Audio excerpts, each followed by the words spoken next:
So first off, can you introduce yourself for the people that might not be 100% familiar? What's up, Boy Loko? My first asset signed 4Hunnid records. Okay. So how does it feel to be in Houston? You know, Houston has a pretty much significant music culture. You know, the Lean, DJ Screw, Pimp C, GK. How does it feel to be performing in this city at Warehouse Live right now? It's about to feel good about to turn this motherfucker up. You know, give us a fucking Mexican flavor on this motherfucker and shit. Get it cracking. All right. So how did you initially get into music, and what inspired you to choose that way of life? Honestly, I have a little homie that got me into it. He in prison now through the life, but that homie got me into it shit. He had his own little studio at his pad. We would just pull up and record and shit. That was like the little trap spot. So that's what got me here, you know what I mean? Okay. So from the bottom, now we're here. Okay, dope. So, you know, we on the Fuck Donald Trump tour. So first and foremost, Yeah. what are your thoughts on Donald Trump? Be honest and real. Fuck that motherfucker, dog. I would disrespect my people, so fuck Donald Trump. Plain and simple. Okay. So you all have already done a couple dates. How's tour life been so far? I lost my motherfucking voice, but I'm still trying to put it down for my people, eh? Shit, you know what I mean? Okay, so what have you enjoyed most about being on tour? You know, you're touring with YG, Kamaya, RJ, you know, it's a few. We got Slim up in this motherfucker. Shit, honestly, I just like the feedback from the motherfucking fans, you know what I mean? Like, just in there acting with the motherfuckers as they're mobbing this shit in their head. That's just like all I can ask for, you know what I mean? The love from the fans and shit. Okay. So you were originally with 93103 ENT. You know, you all dropped a couple projects. Yeah, How did the deal with 4Hunnid come about, and when did you first link up with YG? Oh, it's just random times, random things happening, right place, right time. They were fucking with my music and shit, so I linked the fuck up with them, and from there just tore up. We did that black and brown shit, kept that movement going. With that Don't Come to LA, and then just fuck with my projects, start fucking shit up. First that's it. Go get that shit, Spotify and all the dumb places and shit. Okay. So speaking of Don't Come to LA, you know, for a lot of people, it's mainstream wise, that was probably their first introduction to your music. You know what I'm saying? So you feel like that was a good representation of what you bring to the table as an artist and what you plan to do musically? It gave them like a sneak peek of what I'm about, you feel me? Like hood ties and stuff. And then like following, I just dropped mine, so it just kind of gave them like a shock, like, oh damn, this one we're playing. Did music videos and shit back to back, so I wanted gang signs. Just basically trying to feed the fucking fans, you know what I mean? Some motherfuckers get used to my ass. First fast, baby. Okay, definitely. So Gang Signs, of course, was first track on the CD, on the album. You know, the first video as well. When you first play the song, you know, it has a Tupac reference playing at the very beginning. So how did Pac influence you musically, and could you describe the recording process behind Gang Signs? That Tupac, I don't care where you're from, anywhere, Tupac influenced me. It either was it from Hit 'Em Up or Dear Mama, if you got the soft side, it don't matter. But that shit just embraced the motherfucker. Like, what he was rapping about is real shit, like, touch motherfuckers, you know what I mean?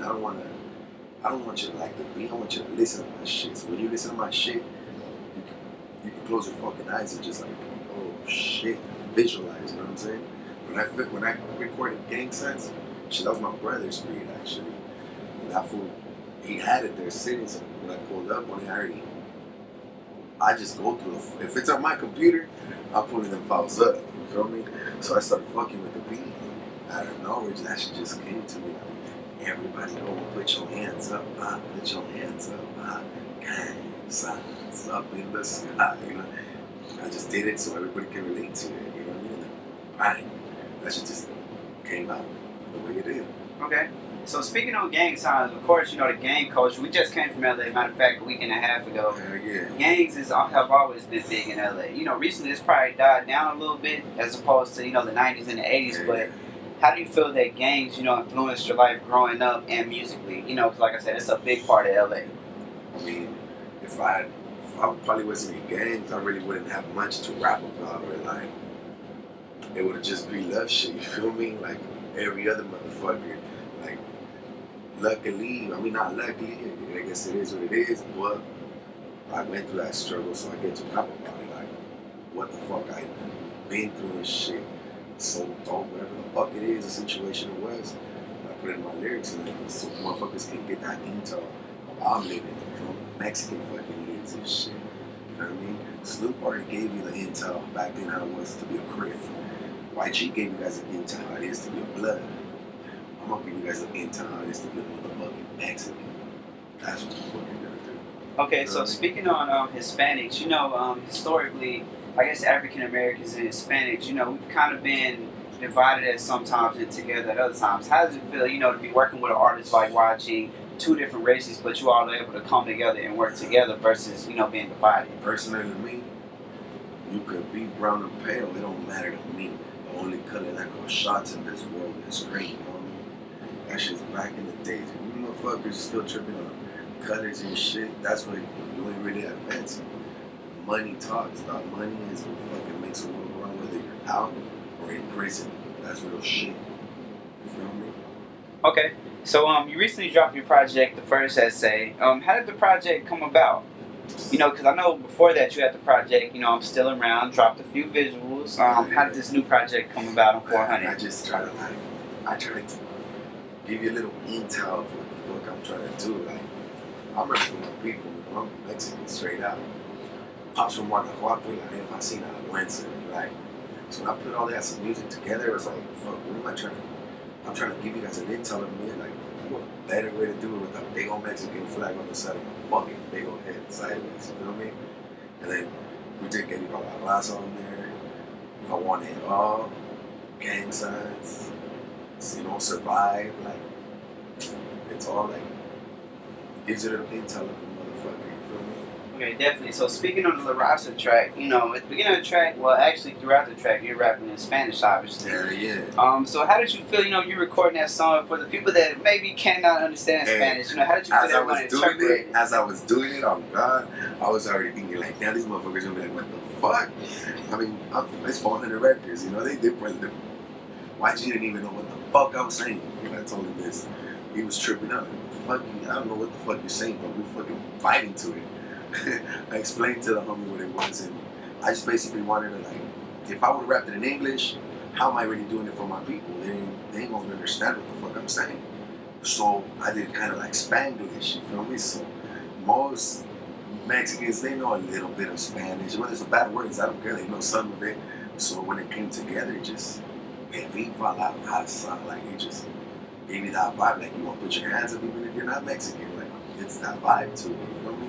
Nah, and definitely because, a lot of people don't know what, Viva la Raza means, so can you explain that to them for the people that don't know what that saying is? I say it probably like, Viva la Raza, when you hear me say it, I'm probably Mexican, that's like, long live your culture, like, long live, like, I'm proud of it, like, I'm proud of being Mexican, it's like, Viva la Raza, like, you know what I mean, like, I'm proud, like, we're repping our culture, like, with all roots, you feel me? Okay, definitely. So, you dropped another track on the project. It was on the Watching Me. Now, you sampled a very popular 80s song, of course, by Rockwell, Somebody's Watching Me, which famously had Michael Jackson on the hook. Yes, sir. So, before you did that song, I just wanted to know, were you a fan of that song, or was that the first time you all came across it? I've heard that song so many times. I mean, other motherfuckers have fucked with it too. But, like, I was just at a certain moment, like, I was like cops watching, I was doing bad and shit, so, and I had a homie leased on that motherfucker, so we just basically put it together, like, I said, if we come in here, you're a little knucklehead too, so we just, somebody's watching me, I toss and turn like that, like, it's that, what you, man, you're paranoid at night, like, you're looking at the fucking lines and shit, like, it's that paranoid because you feel like you're getting watched, like, most cops, you're up to no good, you already know what I'm talking about. It's like that shit. Okay. So, probably my favorite track on the latest project, you might be able to guess this. What is it? It was the Survive track. You know what I'm saying? Because I feel like on that track, obviously you spoke from the heart. I wanted to know on that specific track, were you speaking about specific instances in your life? Like you spoke about, we're killing each other as a race, obviously. You also spoke about how life is all about the choices you make. And a lot of people forget that that's exactly what life is about. At that moment, that's what basically was going on. Like, I basically was like watching the news and shit, just people like just the shootings in the fucking theaters and stuff. Like, you don't gotta gang bang just to go through danger. Don't you see it in the news? You get strangled by strangers. Like, you feel me? Like, you don't gotta gang bang. You don't. You're. We all got a number basically. Like, it's just appreciate life. What the fuck? Don't take it for granted. Just what you got. Some people don't got shit. Other motherfuckers are balling out their ass. You feel me? You don't hear me rapping about like my chains, how I'm spending money, because not everybody can relate to that. You feel me? When you rap about the struggle and what the fuck it is, half of the motherfuckers are gonna relate to, because not everybody rich, dog. You know? Okay. Not everybody got that silver spoon. Definitely, you know, a lot of people have to come from the bottom. So